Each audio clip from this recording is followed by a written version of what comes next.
पर केंद्र से मार्गदर्शन हम लोगों ने मांगा था और अब तो स्पष्ट वहाँ से निर्देश भी इस बात के हैं कि जो लोग पाकिस्तान में अल्पसंख्यक हैं और पाकिस्तान पीड़ित हैं वो अभी रह सकते हैं और कालांतर में CAA के अंतर्गत वो आवेदन भी करके भारत की नागरिकता के लिए कोशिश कर सकते हैं। भारत की सरकार इस पर चिंता करेगी। जी तो सर एक सीधे शब्दों में ये कहें कि राहत मिल गई है और ऐसे कितने लोग होंगे छत्तीसगढ़ में एक आंकड़े के मुताबिक? इनकी गणना है, वर्तमान में मुझे आंकड़ा पूरा याद नहीं है, परंतु इनकी पूरी गणना है। सर दूसरा ये भी देखा जा रहा है कि बार बार नक्सलियों की ओर से पत्र लिखा जाता है, फिर शांति वार्ता की बात की जाती है, फिर तेलंगाना में भी हलचल हुई, शांति वार्ता समिति वहाँ के CM से मिल रहे हैं और कह रहे हैं कि बातचीत से हल निकल सकता है नक्सलवाद का समस्या। आखिर ये लोग कौन है जो बार बार मध्यस्थता की बात कर रहे हैं? ये लोग कौन है एक प्रश्न है, और ये लोग तब कहाँ थे एक और प्रश्न है।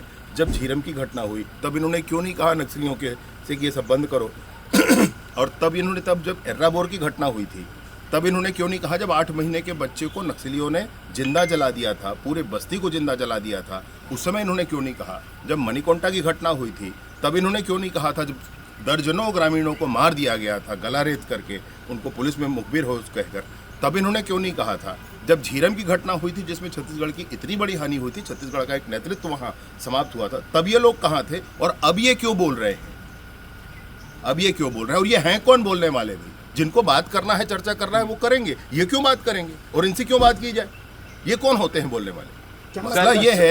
मसला ये है कि कहीं दाल में काला है, कहीं दाल में काला है। जिनको कहना है वो चिट्ठी छोड़ करके घर बैठे, अरे भाई बताओ, आप बोलो, आप चर्चा करो, आप डिक्लेयर करो कौन बात करने वाला है आपकी तरफ से, और नहीं तो ये सब बातें बिल्कुल गलत है। कोई दबाव नहीं होगा, कोई दबाव नहीं होगा। बस्तर के पीड़ित जाकर के राष्ट्रपति महोदया से मिलकर आए, और उसके बाद मैं आपसे ये बात कह रहा हूँ कि IED ब्लास्ट से जिनके पैर उखड़ गए उनका क्या हुआ, उनके लिए कौन तब इन्होंने क्यों कुछ नहीं कहा।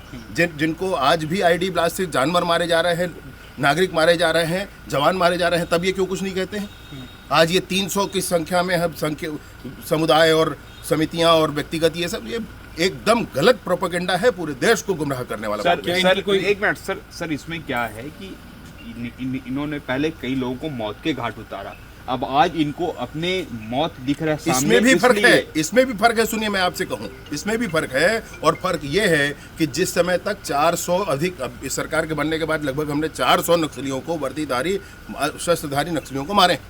इसमें जब तक बस्तर के आदिवासी रहे तब तक इनको पीड़ा नहीं। आज जब तेलंगाना वाले जब फंस रहे हैं तो इनको पीड़ा हो रही।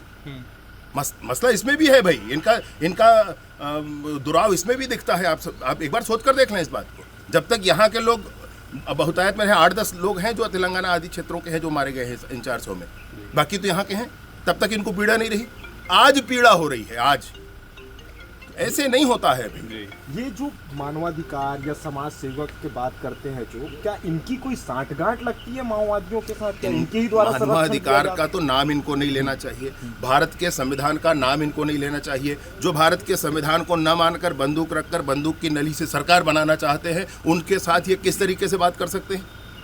उनके साथ ये कैसे भारत के संविधान का उल्लेख कर सकते हैं? ये कैसे कह सकते हैं भारत की सरकार को कि भारत की सरकार हमारा संविधान है, देश की रक्षा होना चाहिए?